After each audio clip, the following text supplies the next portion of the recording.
How you doing? Let's talk about Into the Wild, shall we? Chapter 13, 14, and 15. On this fine, rainy day, or as they would say in England, a soft day. Soft, all right, because if you step on the ground, you're going to sink in it. So starting out with Chapter 13, Virginia Beach, just a little bit of a regret from the family.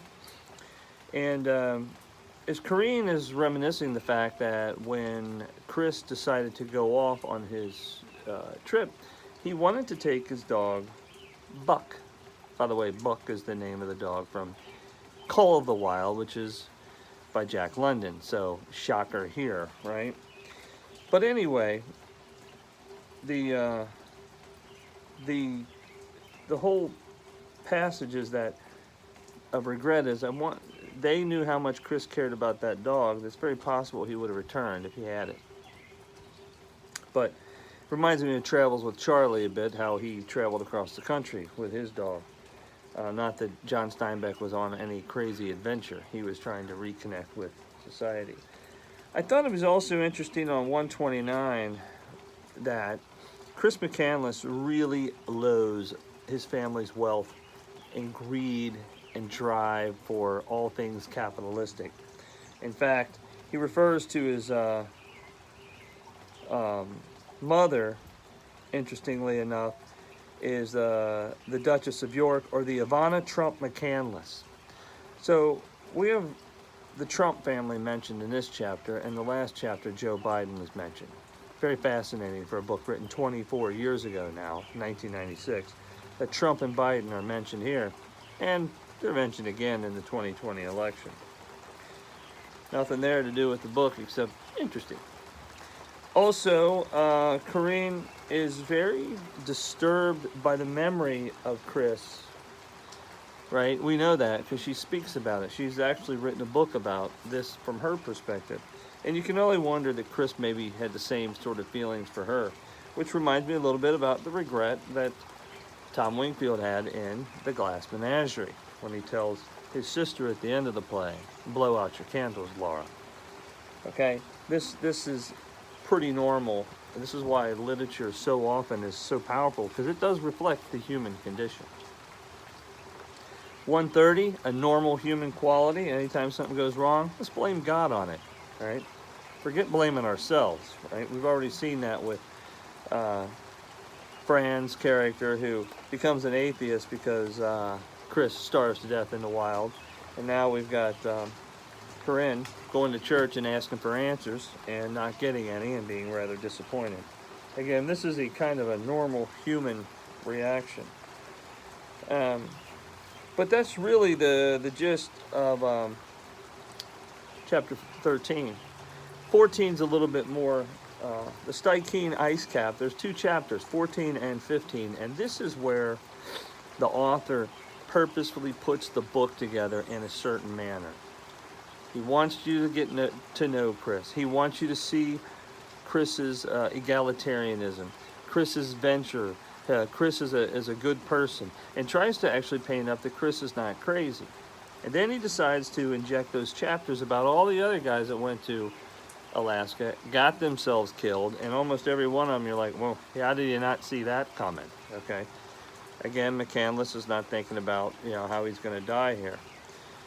These two chapters demonstrate that the connected nature between John Krakauer and Chris McCandless, they are kindred spirits, if you will, and this is the author not only injecting his own credibility on knowing what he's talking about when he's talking about going to Alaska, is also the need for adventure. And this man, by the way, John Krakauer, has also climbed Everest, and was on Mount Everest the day one of the most tragic events happened, where I think it was 14 people were killed. He barely survived. He wrote a book about it called Into Thin Air, a fantastic book. So on 135, or in the very beginning of the Stykene Ice Cap, chapter 14, there's a quote from John Menlove Edwards, a British climber, and the Brits were the premier climbers in the 1920s, 30s, and 40s, and they're really the guys that pioneered trying to get up Mount Everest, okay? He says, I grew up exuberant in body, but with a nervy, craving mind. It was wanting something more, something tangible. It sought for reality intensely, always as if it were not there. But you see at once what I do. I climb, right? That need for something, and how climbing and getting atop something, a peak or a mountain or a crevasse, or going up a crevice of a face of a rock, all those things offer them some sort of triumph. John Menlove Edwards ultimately committed suicide, so who knows what kind of mental things he had going on there. The next one's a rather lengthy quote from Henry David Thoreau, who many don't know because we don't discuss this so much in school. He tried to be one of the first people to climb Mount. It's a Katahdin in Maine, okay? And in this climb, he has this experience of just being lost in the wild, if you will, and it's on, it's at the bottom there. It's, like I said, it's just a little bit longer to read, but this kind of adventure. And when as you go through this chapter, this is really Krakauer painting up how he went to try to climb the Stikine ice cap. And yours truly has had his own sort of little adventures. And I've got a couple pictures of them on there on the Facebook page down there under chapter 11. There's one, me going up Long's Peak, which Chris McCandless climbed with his father.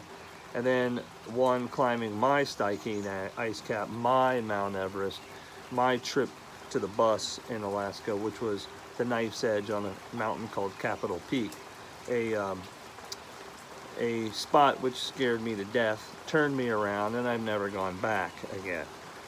All right, and some guys keep going, and you find their bodies later. Some guys keep going, and they achieve greatness or triumph. Okay, but as you go through this, what Krakauer is trying to show you is that Chris McCandless wasn't nuts. He didn't have a death wish.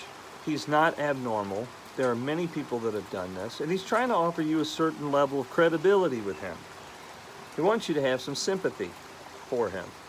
And if, depending on who you are, Krakauer being one, myself up to a certain extent, I have a little empathy with him. I've been there. Okay? But so Thoreau has done this, Krakauer has done this, I have done this, McCandless has done this, and many others, right? Some people get, as we've learned, get themselves killed over it. And is he says about the Stikine ice cap, this is on 135. How would it feel, I wonder, to be balanced on the blade-like summit ridge, worrying over the storm clouds building in the distance, hunched against the wind and dunning cold, contemplating the drop of either side? Could a person keep a lid on the terror barely long enough to reach the top and get back down? I could not keep a lid on the terror, right? You'll see the picture of Knife's Edge down there as the guys are coming across. It's not particularly difficult. I watched people go across it the whole time. I was standing there scared to death after I got across and back and said never again. It's not that, but it was enough for me. And all through the rest of this chapter, he describes just how daunting and dangerous this place was, and sort of the panic, the epiphanies and such that he came across. 141, as silence again settled over the glacier, I had felt abandoned, vulnerable, lost. I realized I was sobbing, embarrassed. I halted the blubbering by screaming obscenities until I grew hoarse. He knows he's in big trouble, okay? Krakauer's acknowledging, I went somewhere by myself that I shouldn't have. I got in trouble. I was overwhelmed, began to panic. So what does he do? Well, he does what everybody should do. He decides that he's going to go ahead and smoke some marijuana, get stoned, pass out, and his tent burns down. Okay? Chris McCandless never did that. He wasn't a drinker, wasn't a pot smoker, wasn't a drug dealer, nothing, right? I certainly have never done that on Knife's Edge. Just turned around and came back down. Krakauer is trying to tell you that he did enough here to get himself killed and got lucky. And not only does he has an epiphany after the marijuana and tent burning incident, he decides he's going to go ahead and climb it anyway in a bivy bag, which is basically a bag that you lay in the snow and hope you don't freeze to death. Okay? So he's trying to tell you that if you take McCandless next to him, who deserved to die? Krakauer is telling you, I deserve to die. It's just pure luck that I lived, okay? And he's trying to make you understand that as young men are sometimes impetuous. We get sort of overcome with these this sort of ideas of grandeur and hubris that we feel like we can conquer it. I think I mentioned earlier when McCandless said, you know, if I die on this trip, and Krakauer was saying, just because you said it doesn't mean you mean it. Well, I used to say that on trips, and believe me, when I looked at it, death that is, falling, I realized that didn't really want to do that. So again, this is why this book is laid out this way. Okay. On 152, he discusses how he laid down to sleep and was overcome by wretched loneliness. He never felt so alone ever. I've had a few spots like that. The Grand Canyon, the Sand Dunes National Park, down by the Florida Everglades. It's not a good feeling, all right? And I wasn't staring death in the face at any one of those times. But I've had this sort of, you're out there amongst the wild, and I've never been as far away from civilization as these guys have, okay? I've just been in remote places. It's a gloomy feeling. But again, none of this gets into the desire for death, right? He spends a whole lot of time, right? 148, 149, all that, talking about the failed and troubled relationship that Krakauer, the author, had with his father, okay? Right. That's a normal thing. Also, Chris McCandless had it. And he even says that he wishes that he would have done things differently. Talks about his understanding about what his dad meant. He understood what his dad was trying to teach him, but after it was too late. Right? His father died a very terrible death of a disease. He says, 2 decades after the fact, I discovered that my rage was gone, and had been for years. This is 148 at the bottom. It had been supplanted by a rueful sympathy and something unlike affection. I came to understand that I had baffled and infuriated my father at least as much as he had baffled and infuriated me. I saw that I had been selfish and unbending and a great pain in the ass. He built a bridge of privilege for me. This is the important part. He built the bridge of privilege. All I had to do was cross it, right? A hand-paved trestle to the good life, and I repaid him by chopping it down and crapping on the wreckage. So Krakauer realizes he was not a good son. And he wonders, maybe Chris McCandless felt this at some time. Maybe he wishes he could have recovered. He doesn't know. He doesn't make conjectures about that. But he certainly is telling you, I understand what it means to rebel against your father when your father gives you everything that you need to be successful in life. Right? He's not the first, won't be the last. Okay? You look around, you may know somebody that appears to have it all and rebels against it. Okay? He makes it to the top of Devil's Thumb. He lives through the whole thing, but as he begins to say on 155, and this 154, 155, and this is where we'll end it. You know, he gets down from Devil's Thumb, makes it back to civilization, tells people what he's done, and they don't care, okay? They're going on with their daily lives, right? And it's very fascinating because I've had an experience. I've on a trip to the bottom of the Grand Canyon, coming out with a few unnamed teacher friends. We get to the top. We had gone to the bottom of the canyon, spent a couple days, and came out. It was harrowing for some of us, way out of our comfort zone.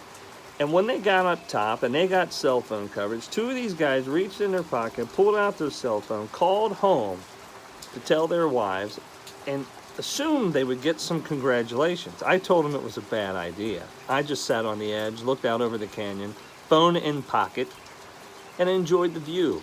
And I breathed in the air and said, you know what? I went down there and I came back out, and it feels good. They called, both of them. One got yelled at for all the things going wrong at home. The other one didn't seem to care. She was doing yoga. Okay? Point was, you shouldn't have done that to impress them. And that's exactly what Krakauer is saying. Nobody cares, you know. Should have just enjoyed that yourself, right? And so in finishing this, he, and this is worth looking at on 155, the last page. He said, it's easy when you're young to believe that what you deserve is no less than what you deserve. To assume that if you want something badly enough, it is your God-given right to have it. When I decided to go to Alaska that April, like Chris McCandless, I was a raw youth who mistook passion for insight and acted according to an obscure, gap-ridden logic. I thought climbing the Devil's Thumb would fix all that was wrong in my life. In the end, of course, it changed almost nothing. But I came to appreciate the mountains make poor receptacles for dreams. But I lived to tell my tale, okay? And I lived to tell mine. McCandless did not live to tell his. And he goes down and says, as a young man, I, unlike McCandless, in many important regards, most notably, I possessed neither his intellect nor his lofty ideals, but I believe we were similarly affected by the skewed relationships with our fathers. And I suspect we had a similar intensity, a similar heedlessness, a similar agitation of the soul. Again, I can agree with all of those things. I never had that strained relationship with my father, but yet I still have some of those callings, right? But he says, when he returned, what would happen if he would not have returned? People would have said, you know, that he had hubris and suicide, you know, and foolishness. But he said, I recognize now that I suffered from hubris, perhaps, an appalling innocence, certainly, but I was not suicidal. This idea that McCandless probably wanted to die is probably the furthest thing from the truth. Again, this is Krakauer's interpretation of the notes and the markings and the highlights he pulled out of McCandless's books from the bus. He says, at that stage of my life, death remained as an abstracted concept as non-Euclidean geometry or marriage. I didn't appreciate its terrible finality or the havoc that it would wreak on those entrusted the deceased with their hearts. I was stirred by the dark mystery of mortality. I couldn't resist stealing up to the edge of doom and peering over the brink. All right? I did the same thing on the Knife's Edge and Long's Peak and Wetterhorn. I really don't want to go back anytime soon. And with that, I will leave you. We have one more session on 16, 17, and 18 and the epilogue. And with that, I bid you adieu.